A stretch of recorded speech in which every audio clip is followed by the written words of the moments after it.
Hello everyone, welcome back to Nafma's Tech World. So today we are going to understand what a front end and back end are and how they work together to power the applications we use every day.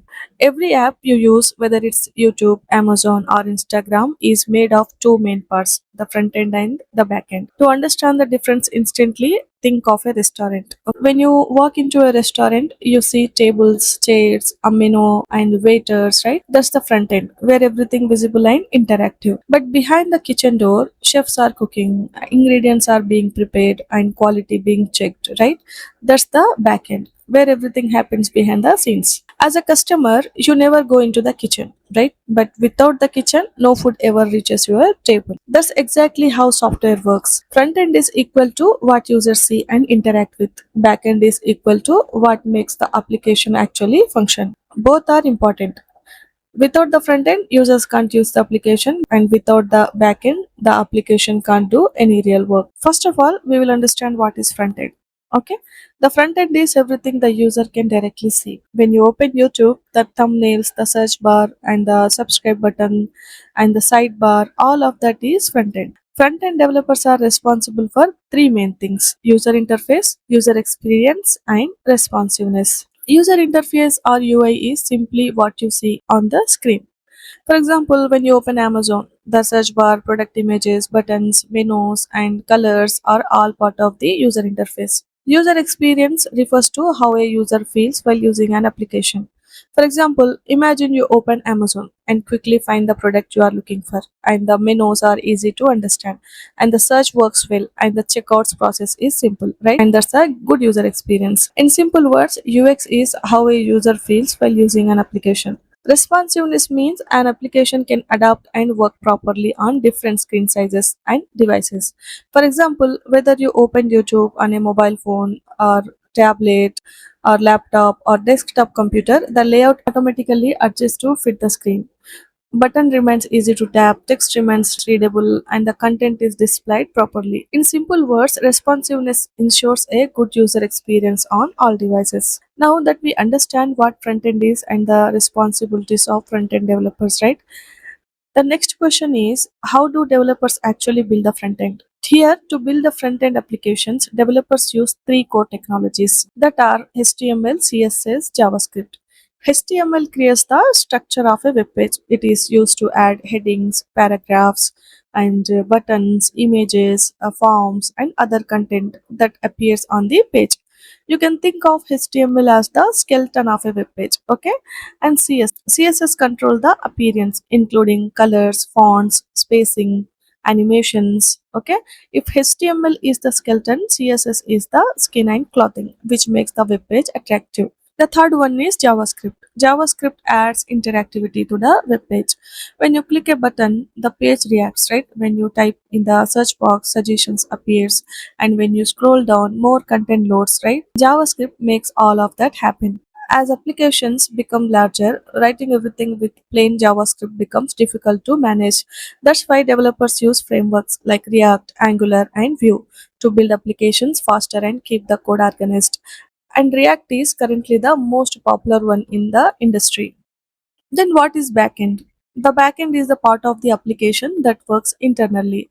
Users never see it, but it handles everything that actually makes the app function. The backend is responsible for four main things: authentication, database management, business logic, and APIs. Authentication is used to verify who you are. For example, when you log into Instagram, YouTube, or Amazon, the backend checks whether your username, email, password, or OTP is correct or not. If the information is valid, the backend allows you to access your account system. In database management system, applications need a place to store information. That place is called a database. Every YouTube video, every Instagram post, and every Amazon product, every user account is stored in a database. And the backend is responsible for storing, updating, and retrieving this information whenever it is needed. Business logic refers to the rules that run the application, and also it's used for how discounts are calculated on Amazon, how payments are processed, how stocks is checked, etc. And APIs acts like communication bridge between the front end and back end. Whenever the front end sends a request, the back end processes it and sends back a response, and this exchange happens through the APIs. We will learn more about APIs in a dedicated video later. Okay. Now, popular backend technologies include Python, Java, Node.js, and PHP. Okay. These programming languages are used to build backend systems. And backends also connect databases, either SQL databases, MySQL and PostgreSQL, or NoSQL databases like MongoDB to store and manage application data. Now that we understand front end and back end, let's see how they work together in a real application. When you search for laptop on Amazon, you type laptop in the search box and press enter, right? The front end collects your input there. Then the front end sends your search request to the back end through an API. Think of the API as a waiter in a restaurant. Remember our restaurant's example? Their customer menu and table represent the front end, which are visible, right? And the kitchen chefs represent the back end, which are not visible. But between them, the waiter represents the API. Okay. When you place an order, the waiter carries your request from the table to the kitchen. Similarly, when you click search, the API carries your request from the front end to the back end. Through the API, the backend receives the request and searches the databases for products that match laptop, and the database returns the matching products to the backend. Remember, the database is part of the backend system and stores all the product information. Okay, and the backend processes the information and sends the result back to the front end through the API, and the front end displays the laptop products on your screen. And all of this process usually happens in less than a second. So when you search for a product, the front end collects your input, then the API carries the request, then the back end process it, then the database provides the data, and the front end displays the results on your screen. This is how front end, back end, API, and database work together to power applications like Amazon, YouTube, Instagram, and many others. At this point, you might be wondering, front end and back end both sound interesting, but which one should I learn first?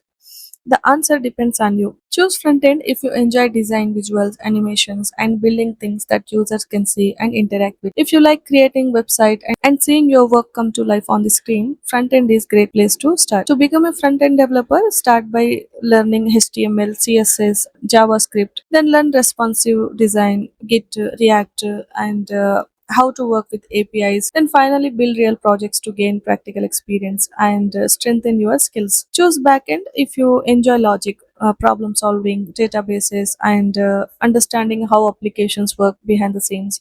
If you like building systems and handling data, then backend might be the right path for you. To become a backend developer, start by learning a programming language such as Python, Java, JavaScript, or C Sharp. Then learn APIs, databases, and backend framework like Django, Fast API, Springboard. After that, learn authentication and learn cloud platforms such as AWS, Azure, or Google Cloud. And finally, build real world projects to gain hands on experience. So this is what about today's video on front end and back end. I hope you found this video helpful. If you did, please like the video and subscribe to Nagma's Tech World. Thanks for watching, and I'll see you in the next video.